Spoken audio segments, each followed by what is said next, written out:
ఈ మధ్యకాలంలో జగన్మోహన్ రెడ్డి పదే పదే చెబుతున్న మాట నేను సిద్ధం అంటూ రాష్ట్ర వ్యాప్తంగా బ్యానర్లు పోస్టర్లు కూడా వేపించిన సంగతి చూసాము. దేనికి సిద్ధం అనుకోవాలి జగన్మోహన్ రెడ్డి? దేనికి సిద్ధం ఆయనే చెప్పాలి. మళ్ళీ కరెంట్ ఛార్జీలు పెంచుతాను రెడీగా ఉండండి సిద్ధం అంటాడా? దళితుడిని చంపి డోర్ డెలివరీ చేయడానికి సిద్ధమా? పోలవరాన్ని సగంలో నిలిపేశాను ఇంకా దాన్ని ధ్వంసం చేయడానికి సిద్ధమా? కరెంట్ ఛార్జీలు పెంచుతున్నాను మళ్ళీ రెడీగా ఉండండి దానికి సిద్ధమా? దేనికి సిద్ధం?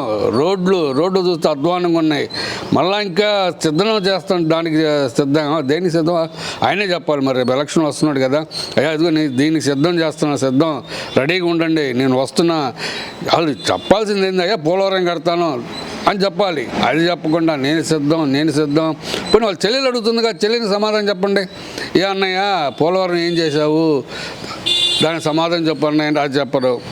వీటన్నిటి మరి ఏంది మరి ఆ చెల్లెలు చెప్పేదానికి సమాధానం ఉండదు. నేను సిద్ధం అంటాడు, ఆ సిద్ధానికి అర్థం ఏంది ఆయన చెప్తే బాగుంటుంది. కానీ ఆయన ముఖ్యంగా చెబుతుంది ఏంటంటే ఎన్నికల శంఖారావం ఇది, ప్రతిపక్షాలను ధీటుగా ఎదుర్కోవడానికి నేను సిద్ధంగా ఉన్నాను, మీరు సిద్ధమా అంటూ శ్రేణులకు పిలిపిస్తున్నాడు కదా. మరి నిజంగానే ఎలక్షన్ మూడ్లోకి జగన్మోహన్ రెడ్డి వచ్చారంటారా? అది కూడా ప్రభుత్వ సొమ్ముతోటి సభలు పెడుతూ. ఈ ప్రభుత్వ సొమ్ముతోటి సభలు అనేది ఇవాళ కొత్త ఉంది ఆయనకి. ఆయన పెట్టే ప్రతి సభ కూడా ప్రభుత్వ సొమ్ముతోనే కదా ఆయన ఎంజాయ్ చేస్తుంది.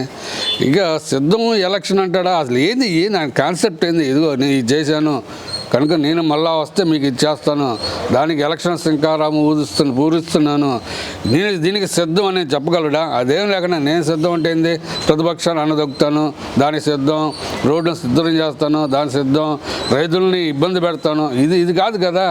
ఏదో ఆయన ఒక కాన్సెప్ట్ తీసుకోవాలి. ఏదో నేను గతంలో ఇన్ని చేశాను, 2019 నుంచి 2024 మధ్య నేను ఇంత నిరుద్యోగులకి ఇంత ఉపాధి కల్పన కల్పించాను, లేదు ఇన్ని పరిశ్రమలు తీసుకొచ్చాను, లేదు నిరుద్యోగులకి ఈ మన డిఎస్పీ ఇచ్చాను, జాబ్ క్యాలెండర్ ఇచ్చాను, ఇసుండాటి చెప్పి ఇన్ని నేను చేశానయ్యా, మళ్ళీ మీకు మద్యపాన నిషేధం కూడా చేశాను, ఎన్నిటి దృష్ట్యా మళ్ళీ నేను డెవలప్ చేయడానికి సిద్ధపడి ఎన్నికల శంఖారావం పూరించాను.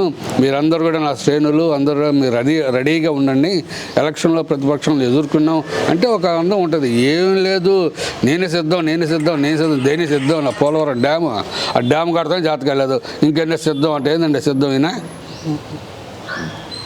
ఇక్కడ ముఖ్యంగా చూడాల్సింది ఏంటంటే కనుక జగన్మోహన్ రెడ్డి పదే మొన్నటి వరకు చూస్తే కనుక ప్రతిపక్షాలను ఉద్దేశించి ఆయన చేసిన వ్యాఖ్యలు, దాని తర్వాత ఇప్పుడు ప్రస్తుతం చూస్తే కనుక ఆయన సొంత చెల్లెలను కూడా ఆయన విమర్శించుకునే పరిస్థితి. చంద్రబాబు చెప్పిన స్క్రిప్టే మాత్రమే ఆమె నడుస్తుంది అంటూ సొంత చెల్లెలను కూడా చంద్రబాబు చెప్పిన విధంగానే వింటుంది అనేటట్టు చేస్తున్న వ్యాఖ్యలను అసలు ఎలా చూడాలంటారు?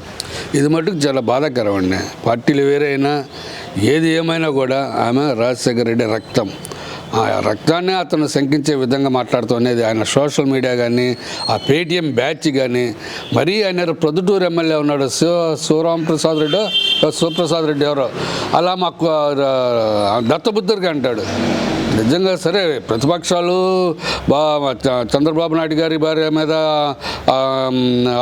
అవాకులు చవాకులు అట్టని పవన్ కళ్యాణ్ భార్య మీద ప్రతిపక్షాల చేస్తున్నారంటే ఒక అర్థం ఉంటుంది.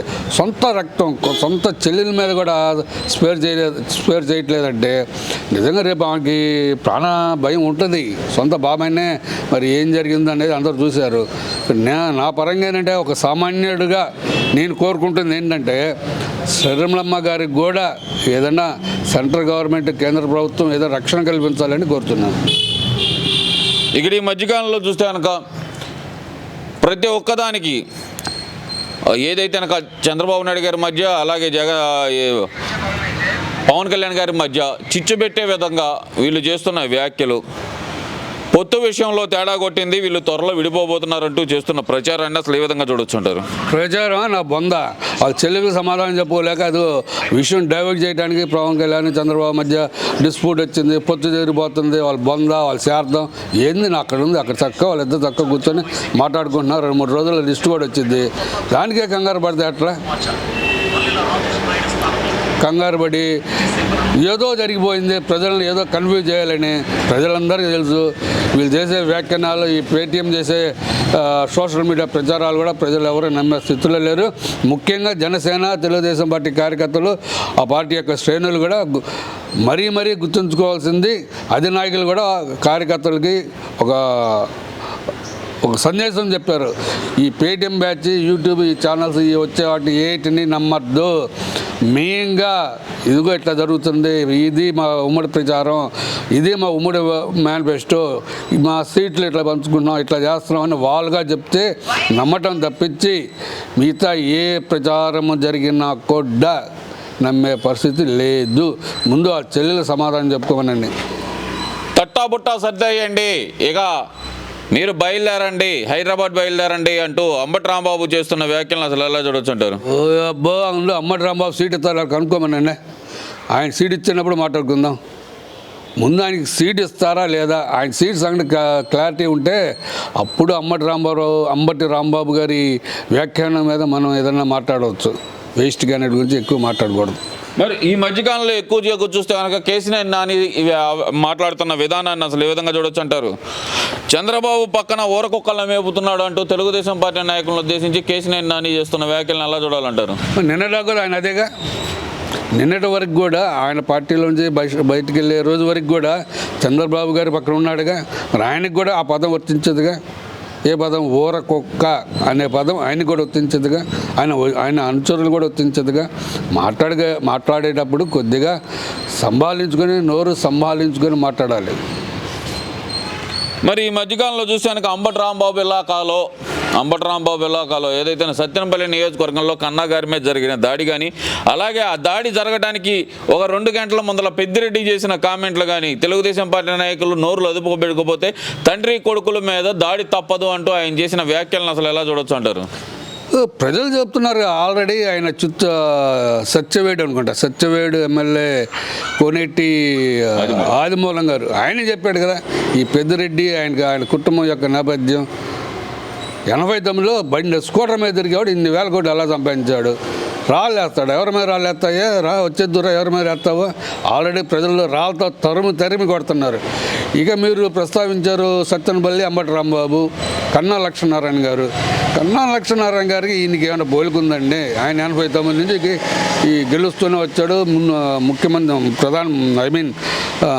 మినిస్టర్గా చేశాడు. ఒకనొక టైంలో అయితే ఆయనే ముఖ్యమంత్రి రేసులో కూడా ఉన్న వ్యక్తి. ఆయన పట్టుకొని ఈయన ఏదో మాట్లాడితే ఏదో సామెత ఉండలేంది, దేన్నో చూసి ఏదో వాత పెట్టుకున్నట్టు ఉంటుంది ఈయన బతుకు. ఇక్కడ మరీ ముఖ్యంగా చూస్తే కనుక అసలుకి ఒక షర్మిల గారు అడుగుతున్న ప్రశ్నలకు సమాధానం చెప్పలేకపోవటానికి గల కారణం ఏంటంటారు? మీరెవరో నన్ను ఏం పీక్కుంటారో అంటూ ఆమె చేస్తున్న వ్యాఖ్యలను అసలు ఎలా చూడాలంటారు? ఏం పీక్కోమని చెప్పిన దానికి ఆ భాషలో వాళ్ళకి సమాధానం అలా చెప్తేనే ఆ సమాధానం వాళ్ళకి బాగా సమ్మగా ఉంటుంది. సరే, ఏం పీక్కోరు అనేది ఇక వాళ్ళ అంతర్గత వ్యవహారం. మరి దాని మీద వీళ్ళైన జగన్మోహన్ రెడ్డి గారు కానీ భారతీ రెడ్డి గారిని వీళ్ళు స్పందిస్తే బాగుంటుంది. కానీ ఇక మిగతా ఉన్నాయి ఆ పేటిఎం కుక్కలు అంటారు కదా, వాటి స్పందన గురించి అసలు మనం కామెంటే చేయకూడదు. మెయిన్ మనకు కావాల్సింది ఏంటంటే వైవి సుబ్బారెడ్డో, సజ్జల రామకృష్ణారెడ్డో, లేకపోతే విజయసాయి రెడ్డో, జగన్మోహన్ రెడ్డో, ధనంజయ రెడ్డో వీళ్ళైనా స్పందిస్తే దాని మీద మనం ఏదైనా మాట్లాడడానికి కొద్దిగా మనకి అవకాశం ఉంటుంది.